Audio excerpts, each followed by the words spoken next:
ನಮಸ್ಕಾರ. ವಿಶ್ವಾವಸು ನಾಮ ಸಂವತ್ಸರಕ್ಕೆ ಇಂದು ಕೊನೆಯ ದಿನ. ನಾಳೆ ಯುಗಾದಿ ಹಬ್ಬ, ಆ ಮೂಲಕ ಪರಾಭವ ನಾಮ ಸಂವತ್ಸರ ಆರಂಭ ಆಗ್ತದೆ. ಸೊ ಈ ಹಿನ್ನೆಲೆಯಲ್ಲಿ ನಾನು ಮೊದಲು ನನ್ನ ವ್ಯೂವರ್ಸ್ಗೆ, ಸಬ್ಸ್ಕ್ರೈಬರ್ಸ್ಗೆ ಮತ್ತು ನನ್ನ ವಿಡಿಯೋಗಳನ್ನು ಶೇರ್ ಮಾಡಿದಂಥವರಿಗೆ, ಲೈಕ್ ಮಾಡಿದಂಥವರಿಗೆ ಮತ್ತು ಎಲ್ಲರಿಗೂ ಕೂಡ ಹೊಸ ವರ್ಷ ಯುಗಾದಿಯ ಹಾರ್ದಿಕ ಶುಭಾಶಯಗಳನ್ನು ಹೇಳ್ತೇನೆ. ನಮ್ಮ ಹಿಂದೂ ಸಂಪ್ರದಾಯದ ಪ್ರಕಾರ ಯುಗಾದಿಯಿಂದಲೇ ನಮ್ಮ ಹೊಸ ವರ್ಷ ಆರಂಭ ಆಗ್ತದೆ. ಕ್ಯಾಲೆಂಡರ್ ಪ್ರಕಾರ ಬ್ರಿಟಿಷರ ಕ್ಯಾಲೆಂಡರ್ ಅದು ಜನವರಿ 1 ಹೊಸ ವರ್ಷ ಅಂತ ಹೇಳಿ ಅಂತಾರೆ. ಬಟ್ ನಾವು ಮೊದಲಿನಿಂದಲೂ ಯುಗಾದಿಯಿಂದನೇ ನಾವು ಹೊಸ ವರ್ಷನ ಆಚರಣೆ ಮಾಡ್ಕೋತ ಬರ್ತಾ ಇದ್ದೀವಿ. ಈಗ ನಾಳೆಯಿಂದ ಪರಾಭವ ನಾಮ ಸಂವತ್ಸರ ಶುರು ಆಗ್ತದೆ. ಸೊ ಈ ಹಿನ್ನೆಲೆಯಲ್ಲಿ ಪರಾಭವಗಳು ಅಂದ್ರೆ ಸೋಲೋದು ಅಂತಂದ್ರೆ ಇಲ್ಲಿ ಯಾರು ಸೋಲೋದು ಅನ್ನೋದು ಇಂಪಾರ್ಟೆಂಟ್ ಆಗ್ತದೆ. ಇಲ್ಲಿ ಸೋಲೋದು ಅಂತಂದ್ರೆ ದುಷ್ಟಶಕ್ತಿಗಳು ಸೋಲೋದು ಅಂತ. ಶಿಷ್ಟಶಕ್ತಿಗಳು ಮೇಲುಗೈ ಸಾಧಿಸಬೇಕು, ದುಷ್ಟಶಕ್ತಿಗಳು ಸೋಲಬೇಕು. ಆ ಮೂಲಕ ದುಷ್ಟಶಕ್ತಿಗಳ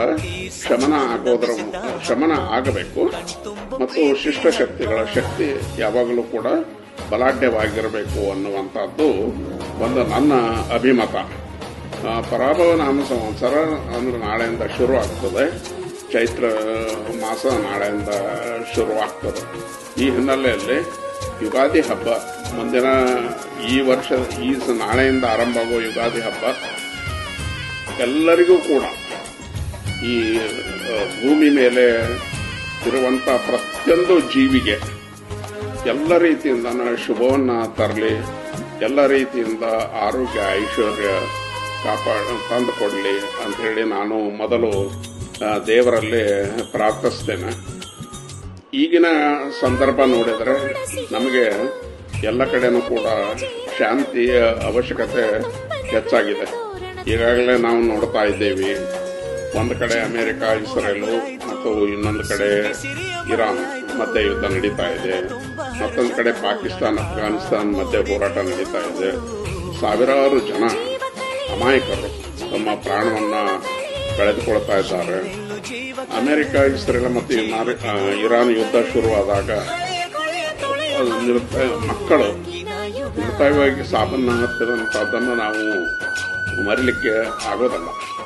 ಸೊ ಇಂಥ ಸಂಗತಿಗಳು, ಇಂಥ ದುರ್ಘಟನೆಗಳು ಕೂಡಲೇ ಶಮನಗೊಳ್ಳಿ, ಮತ್ತೆ ನಮ್ಮಲ್ಲಿ ಇಡೀ ಜಗತ್ತಿನ ಎಲ್ಲ ಕಡೆನೂ ಕೂಡ ಒಂದು ಶಾಂತಿ ಲಭಿಸಲಿ ಅಂತ ಹೇಳಿ ನಾವೆಲ್ಲರೂ ಕೂಡ ದೇವರಲ್ಲೇ ಪ್ರಾರ್ಥನೆಯನ್ನ ಮಾಡೋಣ. ಯುಗಾದಿ ಕಳೆದರೂ ಯುಗಾದಿ ಮರಳಿ ಬರುತ್ತಿದೆ ಅನ್ನುವಂಥ ಹಾಡು ಮೊದಲಿನಿಂದಲೂ ಸುಪ್ರಸಿದ್ಧವಾದಂತಹ ಒಂದು ಹಾಡು. ರೇಡಿಯೋದಲ್ಲೇ ಪ್ರತಿ ವರ್ಷ ಯುಗಾದಿ ಬಂದಾಗ ಈ ಹಾಡನ್ನ ಪ್ರಸಾರ ಮಾಡಲಾಗ್ತದೆ. ಯುಗಾದಿ ಕಳೆದರೂ ಮತ್ತೆ ಯುಗಾದಿ ಬಂದಿದೆ. ಈ ಸಂದರ್ಭದಲ್ಲಿ ನಾವು ಬೇವು ಬೆಲ್ಲವನ್ನ ಸಮನಾಗಿ ಸ್ವೀಕರಿಸಬೇಕಾಗ್ತದೆ. ಆದರೆ ಎಲ್ಲರ ಜೀವನದಲ್ಲಿ ಬೇವಿನ ಕಹಿ ಹೋಗಿ ಬೆಲ್ಲದ ಸಿಹಿ ಬರಲಿ ಮತ್ತು ಎಲ್ಲರೂ ಕೂಡ ಆಯುರಾರೋಗ್ಯ ಐಶ್ವರ್ಯದಿಂದ ಬದುಕಲಿ, ಎಲ್ಲರ ಬಾಳಿನಲ್ಲಿ ನೆಮ್ಮದಿ ಇರಲಿ ಅನ್ನುವಂಥದ್ದನ್ನು ನಾವು ಪ್ರಾರ್ಥಿಸಬೇಕಾಗ್ತದೆ. ವಿಶೇಷವಾಗಿ ಈಗ ಯಾವುದೇ ಪರೀಕ್ಷೆಯನ್ನ ಎದುರಿಸ್ತಾ ಇರುವಂತಹ ಮಕ್ಕಳ ಭವಿಷ್ಯ ಒಳ್ಳೆಯದಾಗಲಿ ಅಂತ ಹೇಳಿ ನಾವು ಪ್ರಾರ್ಥಿಸಬೇಕಾಗ್ತದೆ. ಅದಲ್ಲದೆ ಎಲ್ಲ ಜೀವರಾಶಿಗಳು, ಅದು ಯಾವುದೇ ಜೀವರಾಶಿ ಇರಲಿ, ಎಲ್ಲ ಜೀವರಾಶಿಗಳಿಗೂ ಕೂಡ ಯಾವುದೇ ರೀತಿಯ ತೊಂದರೆ ಆಗದೇನೆ ಇರಲಿ ಅಂತ ಹೇಳಿ ನಾವು ಪ್ರಾರ್ಥಿಸೋಣ. ಇದು ವಿಶೇಷವಾಗಿ ಯುಗಾದಿ ಹಬ್ಬ ರೈತರ ಬಾಳಿನಲ್ಲೇ ಅತ್ಯಂತ ವಿಶೇಷವಾದಂತಹ ಒಂದು ಹಬ್ಬ. ಸೊ ಹೀಗಾಗಿ ರೈತರ ಜೀವನ ಎಲ್ಲ ರೀತಿಯಿಂದನೂ ಸುಖಕರವಾಗಿರಲಿ, ಅವರ ಸಂಕಷ್ಟಗಳೆಲ್ಲವೂ ಕೂಡ ಪರಿಹಾರ ಆಗಿ ಈ ಸಲ ಮಳೆ ಬೆಳೆ ಸಮರ್ಪಕವಾಗಿ ಆಗೋದರ ಮೂಲಕ ನಾಡಿನಲ್ಲಿ ಒಂದು ನೆಮ್ಮದಿ ವಾತಾವರಣ ನಿರ್ಮಾಣ ಆಗಬೇಕಾಗಿದೆ. ಎಲ್ಲಾ ಕ್ಷೇತ್ರಗಳು, ಕ್ರೀಡೆ, ರಾಜಕೀಯ, ಸಾಮಾಜಿಕ, ಆರ್ಥಿಕ, ಹೀಗೆ ಎಲ್ಲಾ ಕ್ಷೇತ್ರಗಳಲ್ಲೂ ಕೂಡ ಭಾರತ ಮೇಲುಗೈ ಸಾಧಿಸಲಿ.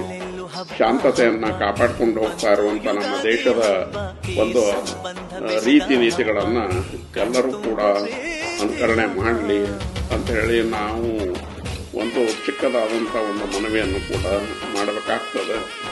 ಈಗ ನಾವು ನಾನಾ ಸಮಸ್ಯೆಗಳನ್ನು ಇಸ್ರೇಲ್, ಅಮೇರಿಕ ಮತ್ತು ಇರಾನ್ ಯುದ್ಧ ಶುರು ಆದಮೇಲೆ ನಾನಾ ಸಮಸ್ಯೆಗಳನ್ನು ನಾವು ಎದುರಿಸ್ತಾ ಇದ್ದೀವಿ.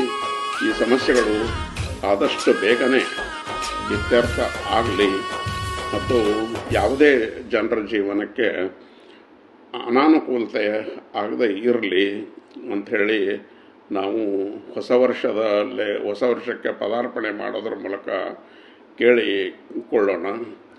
ಮತ್ತು ಎಲ್ಲ ರೀತಿಯ, ಅಂದರೆ ಒಂದೇ ರೀತಿ ಅಂತಲ್ಲ, ಎಲ್ಲ ರೀತಿಯ ವಾತಾವರಣ ನಮ್ಮಲ್ಲೇ ಸುಧಾರಣೆ ಆಗಲಿ. ಆ ಮೂಲಕ ಇಡೀ ಜಗತ್ತು ಅತ್ಯಂತ ಸಂಪದ್ಭರಿತವಾಗಿ ಒಬ್ಬರಿಗೊಬ್ಬರು ಪರಸ್ಪರ ದ್ವೇಷ, ಅಸೂಯೆ, ಅಶಾಂತಿ, ಸೊಕ್ಕು ಅದೆಲ್ಲನ ಬಿಟ್ಟು ಒಂದು ಶಾಂತಿಯುತ ವಾತಾವರಣಕ್ಕೆ ನಾಂದಿ ಹಾಡಲಿ ಅಂಥೇಳಿ ಪ್ರಾರ್ಥಿಸ್ತಾ ಮತ್ತೊಮ್ಮೆ ಎಲ್ಲರಿಗೂ ಕೂಡ ನಾನು ಯುಗಾದಿ ಹಬ್ಬದ ಹಾರ್ದಿಕ ಶುಭಾಶಯಗಳನ್ನು ಕೋರ್ತೇನೆ. ನಿಮ್ಮೆಲ್ಲರ ಕುಟುಂಬಗಳಿಗೆ ಒಳ್ಳೆಯದಾಗಲಿ ಅಂತೇಳಿ ಆ ದೇವರಲ್ಲಿ ನಾನು ಪ್ರಾರ್ಥಿಸ್ತೇನೆ. ಈ ವಿಡಿಯೋವನ್ನು ತಾವು ಸಂಪೂರ್ಣವಾಗಿ ನೋಡ್ರಿ, ಸಬ್ಸ್ಕ್ರೈಬ್ ಮಾಡಿರಿ, ನಿಮ್ಮದೇ ಆದಂಥ ಕಮೆಂಟನ್ನು ಮಾಡಿರಿ ಮತ್ತು ಶೇರ್ ಮಾಡಿರಿ. ನಾನು ಯಾವುದೇ ಒಂದು ರೀತಿಯಿಂದ ಅತ್ಯಂತ ವಿದ್ವತ್ವಾಗಿ ಓದಿದಂಥ ವ್ಯಕ್ತಿ ಅಂತೂ ಅಲ್ಲ. ಆದರೆ ಯುಗಾದಿ ಹಬ್ಬದ ಒಂದು ಸಂತಸದಾಯಕದ ಕೆಲವು ಮಾತುಗಳನ್ನು ಹೇಳಬೇಕಾಗಿತ್ತು. ಆ ಮಾತುಗಳನ್ನು ಹೇಳಿದ್ದೇನೆ. ಮತ್ತೊಮ್ಮೆ ತಮಗೆಲ್ಲರಿಗೂ ಕೂಡ ಶುಭವಾಗಲಿ ಅಂಥೇಳಿ ನಾನು ಪ್ರಾರ್ಥಿಸ್ತೇನೆ. ನಮಸ್ಕಾರ.